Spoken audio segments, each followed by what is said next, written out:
This is the polar bear, a ferocious, majestic animal which has acquired the title of being the world's largest living land predator.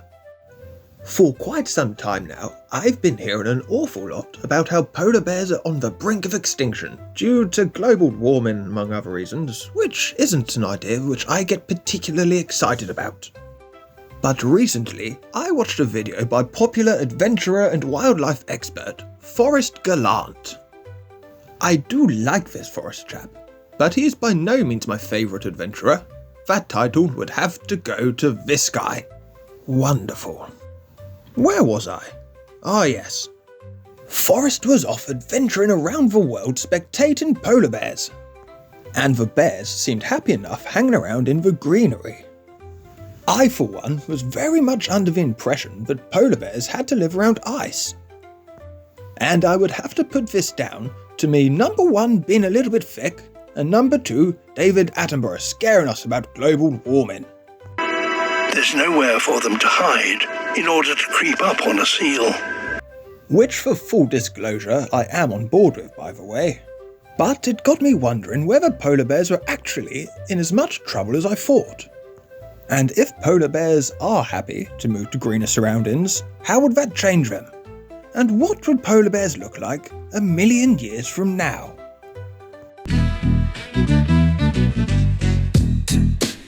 So how about we start at the beginning? We should probably consider that bears haven't always been the big brutish beasts that we see today. Modern bears come from a clade of mammals called Arctoidea.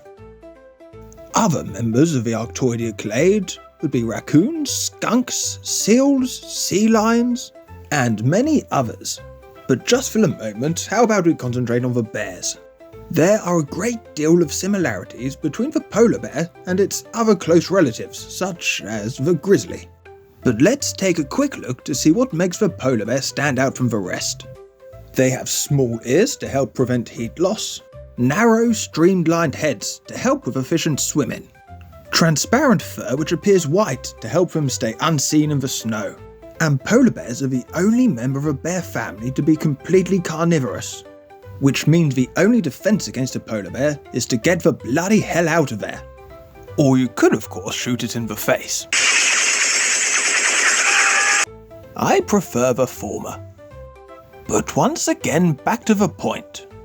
Now, I'm no Charles Darwin, that would be impossible, he died in 1882. But if we are to try to make an educated guess on how polar bears may evolve over the next 1,000,000 years, I think we should strongly consider the concept of adaptive evolution. So, adaptive evolution refers to the process by which populations of living things change and develop over time to better suit their environment through natural selection. And environmental change is a very strong factor to consider when discussing the polar bear. So, although it is nigh impossible to predict how polar bears may evolve long after us humans have inevitably destroyed ourselves, I propose that we may see them splinter off into two different forms. Those that will eventually move and make their way back to more woody, grassy environments, and those that don't like change and would decide to remain inside of their icy surroundings. So without further ado, I think we should start with the obvious ones. Moving out of the Arctic and away from the ice would almost certainly lead to a complete change of their trademark fur colour. Polar bears would eventually acquire coats far more similar to their grizzly cousins. So hopefully we can all agree that after a few thousand years of struggling like hell to catch prey, polar bears would lose their signature white fur and replace it with a far darker brown coat. And what with polar bears currently being the largest bears on the planet, may find there's a slight change to their size over the course of a few thousand years.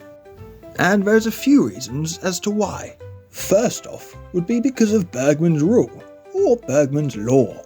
Put simply, Bergmann's rule states that populations and species of larger size are found in colder environments, while populations and species of smaller size are found in warmer regions. But what about elephants? Those things are bloody huge, I hear you ask. And at first glance, that would be a fair comment. But when you compare elephants to their extinct cousins the woolly mammoth, we can see that there's a significant size difference. The same rules apply for penguins, cervidae, which includes moose and elk and deer, and quite a few other animals as well. So, as far as I'm concerned, Bergmann's rule stands. Also, if a polar bear did decide to move away from the ice, it would most likely find itself in either Canada or Russia, where all of a sudden the polar bears would find themselves competing a lot more fiercely with the likes of wolves, tigers, and obviously other large bears.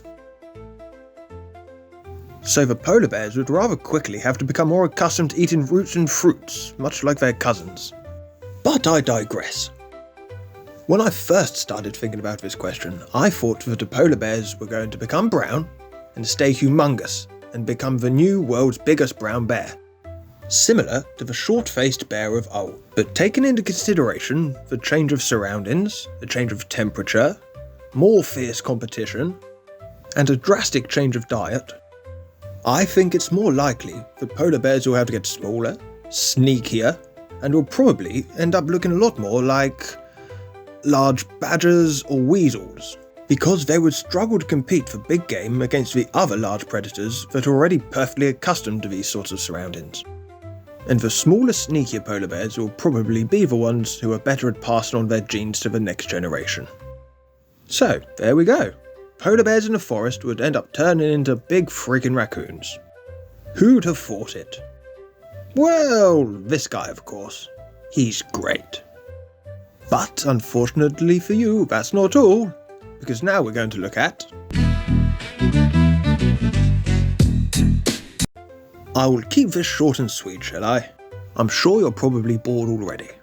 So if polar bears do decide to remain in the ever-changing Arctic, with the rapidly disappearing ice and the increase in water area, I believe it would make sense that the polar bears would become far more aquatic than they already are.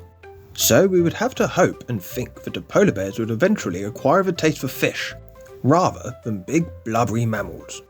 Because even the seals and the walruses that polar bears currently do so enjoy munching on will also be struggling with the disappearing sea ice.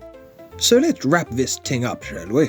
The most successful polar bears that will be passing on their genes to the next generations, those with big feet for fast swimming, those with streamlined bodies, and those that get good at catching fish, rather than sneaking up on big blubbery animals in the middle of sunbathing. Can you see where this is going yet? Sea lions, essentially.